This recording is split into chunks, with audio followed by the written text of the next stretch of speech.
he says somebody whacked out his mural. So that paints the picture, right? And so by painting the picture, what he's doing from that first line is, appealing to our sense of sight, right? And so in terms of writing, that is using sensory engagement, right? So anytime we mention anything that is appealing to somebody's either sight or their sense of hearing or their sense of touch or smell or taste, anytime we mention anything that engages one of our five senses in a piece of writing, that is going to help the audience or the reader to be more connected to what we are talking about or what we are trying to get across.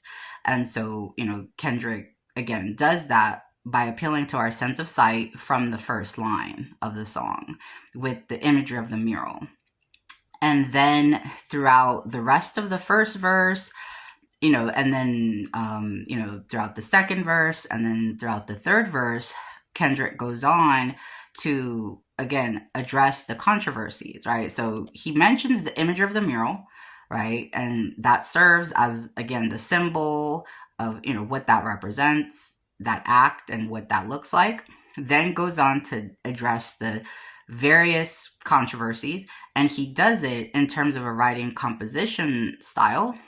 For me, I would describe it as like he's doing it in a list style, right? So, for those of you who have, kind of looked at different poems or poetry, you might be familiar with that style of poetic writing, where you can go on to create lists of different topics or events, and then use that as a method of communicating a particular story or a point.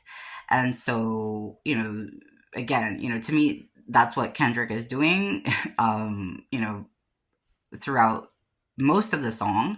And then at the very last line of the third verse, which is the last verse of the song, in the very last line, he brings back up the imagery of the mural being whacked out when he says the line, "Whack the murals out, but it ain't no legends if my legend ends." And so, what he's doing there is we could see, okay, yes, he is, again, kind of sandwiching the song in that, he has the imagery of the mural at the beginning. Then he goes on to create a list of all his, kind of issues that he has with, different people that he's felt disrespecting him, right? And then at the end of this song, he, so again, if we use a sandwich analogy, it's like the bread, the two pieces of bread is the image of the mural.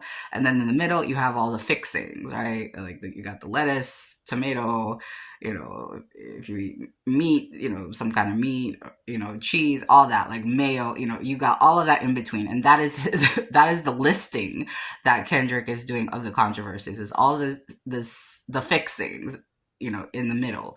And then at the end, he has the other sort of, piece of bread, sandwich, in that it is the mention of the image of the mural again, but with a twist at the end, and actually, I feel like that's very similar to even, and it could be translated into like successful essay writing, even, right? So if you're out there and thinking about, writing an essay, or you have to write an essay for something, that's a good strategy too, is to like beginning with a particular type of image or symbol, and then going on to talk about the topic, and then sort of wrapping it up at the end by, essentially restating, kind of what you're writing that essay based on, but then with a twist. So this strategy or this structure works for a variety of all different types of writing. And so if we apply it to the writing prompt that I want to share today, inspired by this song, these are the steps. So I'm going to take you through 4 simple steps of being able to respond. And here we go. So first step of this writing prompt, inspired by whacked out murals. The first step is this. Think of an unresolved issue that you have in your life, right? So it could be anything.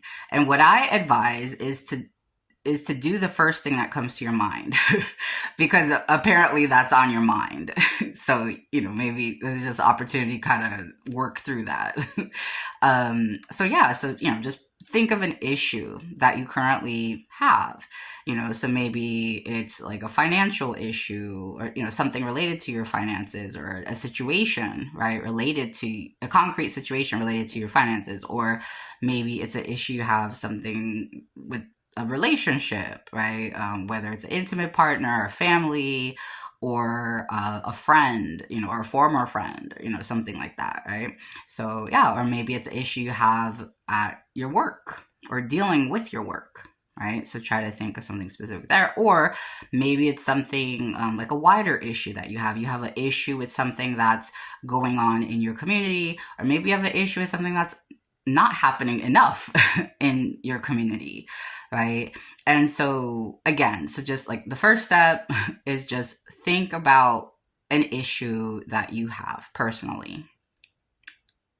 Then, second step is, now that you picked an issue, list out all the aspects of that issue that are bothering you, right? So just go through, list out the aspects or the components or whatever it is about that issue that's bothering you. Just like create a list. Okay, that's the second step. And now the third step is, think of a tangible object that is related to this issue, that can serve as a symbol or a metaphor, right? So for example, let's say that your issue is that, in your community, you notice that they are not fixing the roads, they're not fixing the roads in your community, and that's leading a lot of people to get hurt and their car to get damaged, or something like that, right? So let's just say that's your issue. So then in that case, that would have a more obvious tangible object that could serve as a metaphor or symbol for the issue, which in that case would be kind of like a crumbling road, right? Or like cracked concrete, right? Or a cracked sidewalk, or something like that, right? Like, so yeah, so that's one example of a concrete object that could serve as a metaphor or symbol for the whole issue you have itself, and that relates to it directly. Okay, and now step number 4, which is the last step of this writing prompt, is now that you have completed the first 3 steps, step 4 is now create a story or a poem or a verse in which you begin the first line or the first few lines with a description of that metaphor or symbol or the object that you picked, right? So let's say, again, if I was writing about the issue I'm having with like the roads in my community, okay, I would begin let's say I'm going to write a poem or a verse about it, right? Or a story about it. Then I would begin my writing with just describing the object itself. So I would begin by describing the cracked, crumbling road, the asphalt, just I would describe it, right? For the first line or the first few lines. And then once you begin with those first few lines where you're describing that symbol or object, then as you write your story or verse or poem, list out all of those parts of the issue or those aspects of the issue that is bothering you, right? So go on to talk about that. You can do that again in the story form. You could do it in the form of lines. You could do it in the form of like punchlines. You could do it in the form like poetically, however you want to list it out is up to you, you know. And yeah, and then once you list all of that out, at the very end, take at least the last few lines, or you know, maybe just the last line of your verse or poem or story, and bring your image of the object or metaphor or symbol back up again at the end, right? So again, so in my example, if I was writing about the issue I'm having with the crumbling roads in my community, I was, you know, again, I would have started out talking about, you know, the broken, you know, crumbling road, kind of describing what it looks like, or just describing it physically, right? And then I would go on to list all of the issues I have. Maybe it's like, you know, the public officials aren't paying attention to the community voices. Maybe this is a, you know, if it's a marginalized community and, you know, it's speaking to, you know, whenever, you know, people there, you know, are complaining, but because they don't have money or as much money, you know, the people in the government don't listen, or, you know, so maybe that's the space of, you know, the middle part, the majority of this piece of writing. I'm going on to list all of the issues or the aspects of that issue that's bothering me.